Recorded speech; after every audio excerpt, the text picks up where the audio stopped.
Get off quickly, you fool. Having regained my memory, I vowed to abandon the husband and in-laws who had subjected me to this.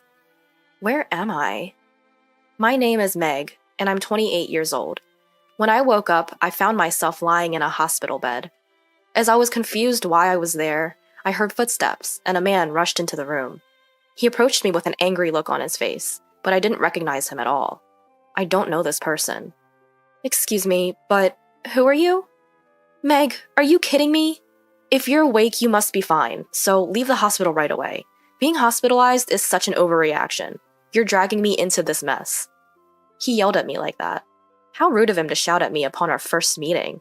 Hearing his raised voice, a nurse and a security guard came running and took the man away.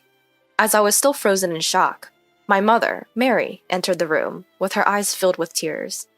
Meg, you're awake. I'm so glad. We were so worried about you. But I had no idea what she was talking about. My poker-faced brother Jake was also crying for some reason. My father Ken was also teary, stood behind them. According to them, I was found collapsed in front of my house. I had suffered a concussion from the fall and had sustained a large cut on my head that required multiple stitches, but I didn't remember any of it. Since I bled a lot from my head, a neighbor had called an ambulance. That's what my mother told me. Mom, who was that aggressive man who came in earlier? An aggressive man? Now it was my family's turn to be puzzled. After speaking with the nurse and security guard who had taken the man away, we found out that the aggressive man was supposedly my husband. Wait. I'm married? I have absolutely no memory of that. Meg, are you serious? My brother looked at me with a worried expression. Why did I collapse in front of that house? That guy earlier was yelling at me to leave the hospital right away. Do you have amnesia? My mother muttered, then hurried to press the nurse call button. After she explained the situation to the nurse, I was subjected to a series of medical tests. There were too many tests to be completed in one day, and since the test results wouldn't be available immediately, many people came to visit me while I waited. My coworkers brought me my favorite snacks, flowers, fruit, and other get-well gifts, and some even brought me personal gifts. My friends also came to see me one after another, worried about me. But in the midst of all of this, how long are you going to stay in the hospital? Do you know how much money this is costing? Who do you think is paying for this? Leave the hospital as soon as possible. What a lazy wife you are. Get back to work quickly. We're short-staffed because of you. Among the many visitors, the people who said these unbelievable things were my husband Kevin and his parents. When my father happened to witness their behavior, he was initially taken aback by the sight of them that he had never seen before. My daughter has been seriously injured. She's in the hospital because she needs to be. You heartless people shouldn't be saying such things to her. But he soon retorted in a voice I couldn't have imagined from his usually mild-mannered demeanor. Please leave immediately. My brother and mother sided with my father. Please don't come here anymore. That day, I left hurriedly due to my family's fierce stance, but my husband and in-laws still came persistently, complaining and shouting about when I would be discharged and how much trouble I was causing. Eventually, I was moved to a private room, and they were denied visitation. The hospital let me stay in the private room for the same price as a shared room, so I was lucky. The test results showed that I had completely lost a portion of my memory. It felt strange that something like this could happen in reality. The doctor initially suspected a traumatic injury, but since I didn't have any bleeding in my brain despite hitting my head on the concrete road, it seemed that it wasn't traumatic.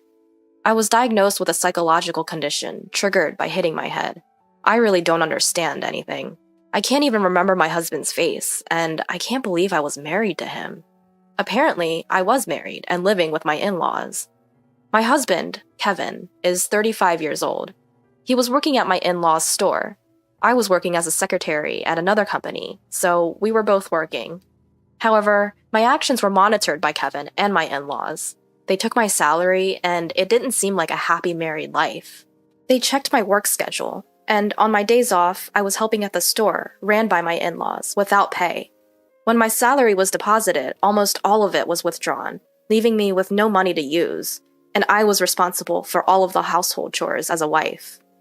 Despite working the same condition, Kevin would say, "Why do I have to do the housework? Isn't that a woman's job? Don't push your work onto me." He didn't do anything around the house. Moreover, he would blame me for every failure and hurl verbal abuse, like useless and slow-witted, at me. I was also constantly nagged by my in-laws about housework, work, and not being able to conceive a child. I couldn't even get a proper mealtime in this house. Of course, with such a life, it seemed that my exhaustion was accumulating. Kevin used to drive me to and from work, but it wasn't out of love. It was to monitor me, so I wouldn't waste money or take detours. My coworker and friend Betty told me about my married life. I had apparently talked to Betty about my troubles with my marriage to Kevin and living with my in-laws. As I listened to Betty's story, I gradually began to remember the day I got injured. That day, as usual, my husband was yelling at me in the car on our way home from an outing.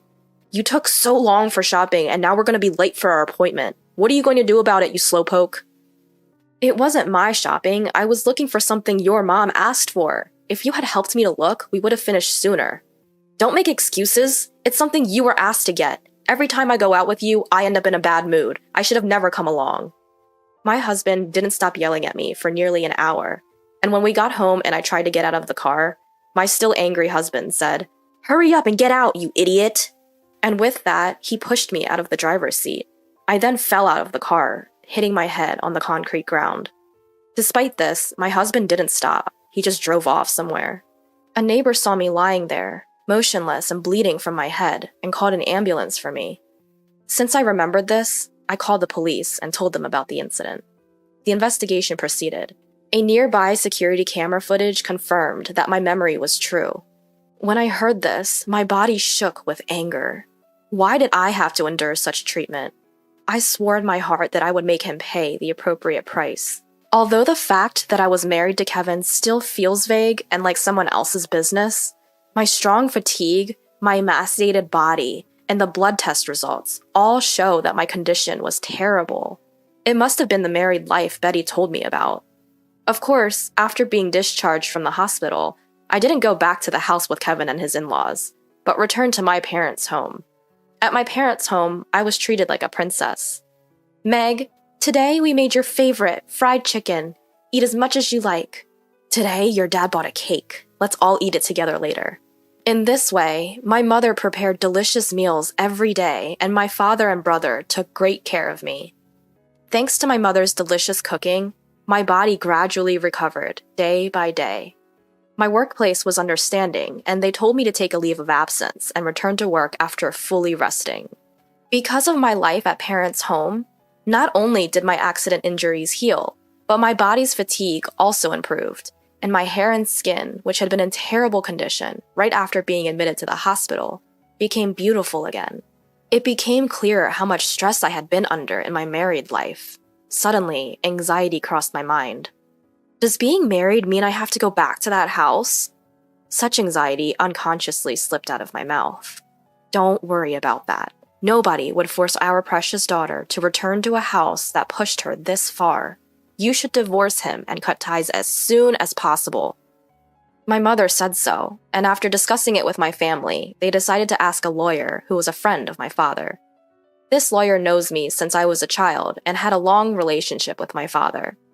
After hearing my situation, the lawyer, like my family, angrily agreed to help. Thanks to the skilled lawyer, the process of divorce started smoothly. Meanwhile, at the house where Kevin and his in-laws lived, Kevin and his parents were fuming. "When is she coming back? The housework and the store can't run smoothly without her. We need her back as soon as possible." When Kevin said that, his mother-in-law also said, "She's already been discharged from the hospital, right? Why isn't she coming back here? Instead of resting, she should give birth to at least one heir." My father-in-law expressed his indignation as well. "She's such a spoiled wife. When she comes back, we need to straighten her out." In fact, they called my parents home almost every day. "Meg is there, right? Why isn't she coming back here? Her body has recovered, hasn't it? We have a business here, so please let her return as soon as possible." My brother, who had answered the phone, told me what they had said. My family unanimously said that I didn't need to go back, but I wanted to go and get my belongings. I consulted with a lawyer, and my father decided to accompany me. From that day on, my husband's family was in deep trouble. As soon as I entered the house, How long are you going to stay at your parents' house? What have you been doing without answering the phone? You're such an irresponsible wife. Hurry up and get back to work. There's a mountain of housework and work waiting for you. Kevin and my in-laws started blaming me. As the lawyer and my father entered the room, they were momentarily surprised and closed their mouths. Why didn't you come back alone? Why did you bring a lawyer? What do they have to do with this? But then started scolding me again. Let's sit down and talk for a moment. The lawyer calmed them down and led them to the living room with my father. I went upstairs to my room to pack my stuff. Why did I need to come back to this house? I remembered that I left important evidence of the emotional abuse here. I had kept a diary where I recorded Kevin and my in-laws' words and actions along with the dates. The lawyer told me that it was very important as evidence, and I also had another piece of evidence that I had always hidden from my in-laws. As I was packing, "What's that? Who agreed to the divorce? Don't make decisions on your own." I heard a loud bang on the desk. My body reflexively tensed up, and I crouched down. It seemed that my father and the lawyer had been discussing the divorce. I quickly grabbed my packed belongings and rushed downstairs. Just then, Kevin came out of the entrance and said, "What's with the luggage? Aren't you coming back? Are you the one saying you want a divorce? Explain yourself properly." As he tried to grab me, the lawyer intervened just in time. "Violence is not acceptable. I'm not being violent. I just want to talk to her. Hey, you need to talk first." As he tried to approach me again, the doorbell rang with a ding-dong. "Yes? Who is it?" My mother-in-law answered the intercom. "We are the police. Is Kevin Davis at home?"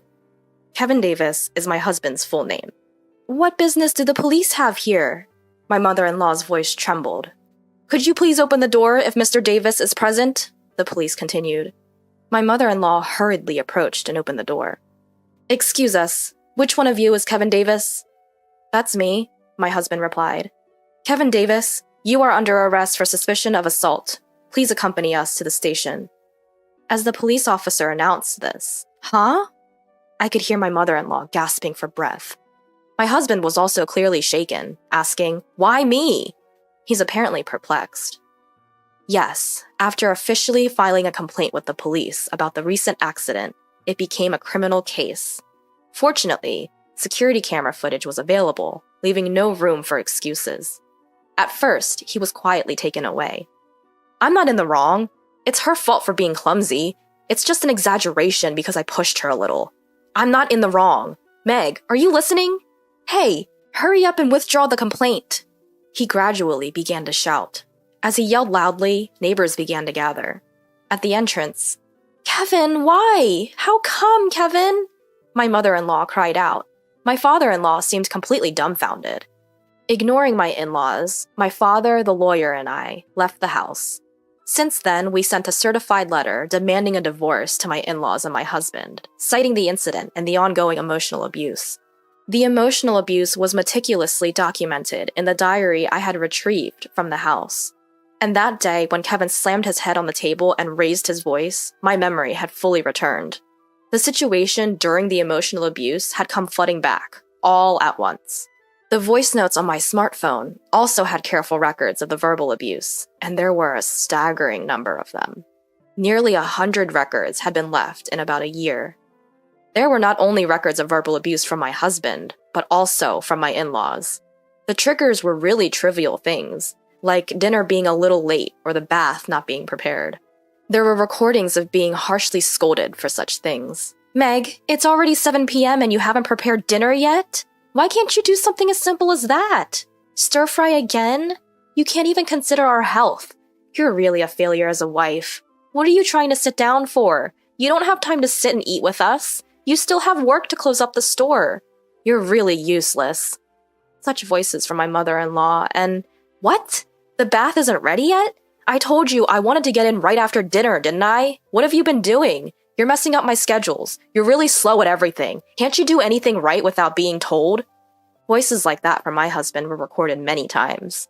There were all sorts of verbal abuse, such as being called a failure, useless, a slacker, and slow-witted. Just listening to it for a bit made my body shrink.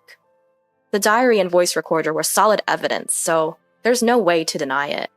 I was able to get a smooth divorce since I had all the evidence. Along with the certified letter, I sent my in-laws a piece of evidence I had brought from the house. It was Kevin's test results. I was often blamed by my in-laws for not being able to have a child, but the cause was Kevin's azoospermia. I kept quiet not to crush Kevin's ego, but it doesn't matter now that we're divorcing. They must have been looking forward to an heir, but they probably couldn't have imagined that their son was the cause of infertility. Kevin was then prosecuted, but even in court, "It's her fault. Bring her here. I did nothing wrong," showed no remorse, yelling. Because of this behavior, the judge's impression of him was poor, and he was sentenced to prison without probation. Not only that, but I also decided to sue my husband for emotional abuse and psychological DV in civil court. I'll make sure to get compensation and cut ties with that man completely. There's no affection left for my husband now that my memory has returned, and I feel relieved to be getting away from him. I can rest easy knowing that I won't have to see him while he's in prison. As for my in-laws, I negotiated using the evidence of emotional abuse and received compensation. At first they argued, "Why should we pay? We have nothing to do with this. If anything, we were teaching her how to be a proper wife, and she should be grateful." But when they found out there was evidence, they probably didn't want their business to be affected, so they paid more compensation than the going rate.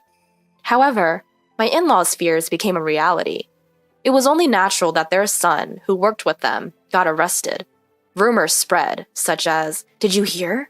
The son of that store pushed his wife out of the car and seriously injured her." They were always bullying their daughter-in-law.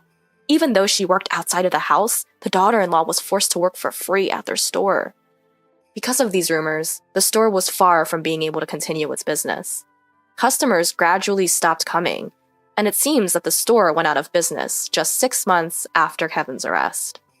They had taken out a loan using their land as collateral, so they lost both their land and savings and ended up filing for bankruptcy. Now, they are living modestly in an old apartment, receiving welfare. I wonder if the three of them will live together once Kevin is released. It's none of my business anymore. "Meg, would you like to go out for dinner tonight?" My boss and current boyfriend Ronald cheerfully asks me after work. "Stop it, everyone's still here." "Oh, you two are always so lovey-dovey, I can't even watch." We don't care the teasing from our colleagues. "I made a reservation, so let's get going." He pretends not to hear me. A few years after my husband's arrest and since his release, he has been supporting me, always listening to my troubles as I was being harassed by my ex. Eventually, he gave me rides to and from work. One day, my ex approached me suddenly, saying, "Meg, I have something to talk about. Let's live together again. I've changed my ways, so I'm sure we can make it work." Ronald stepped between us and said, "Stop bothering her." My ex fought back, saying, "This has nothing to do with you. It's between me and Meg. Stay out of it." Ronald replied, "Meg is important to me. You need to give up on her already. I'll call the police. I won't hold back if I see you again." Thankfully, I haven't seen my ex since then. Ronald used to play sports, so he has a good physique and a strong face, which was probably very effective against my not-so-large ex. He's also a sweets lover, which is a cute contrast to his tough appearance. He's a wonderful person who always respects my opinions.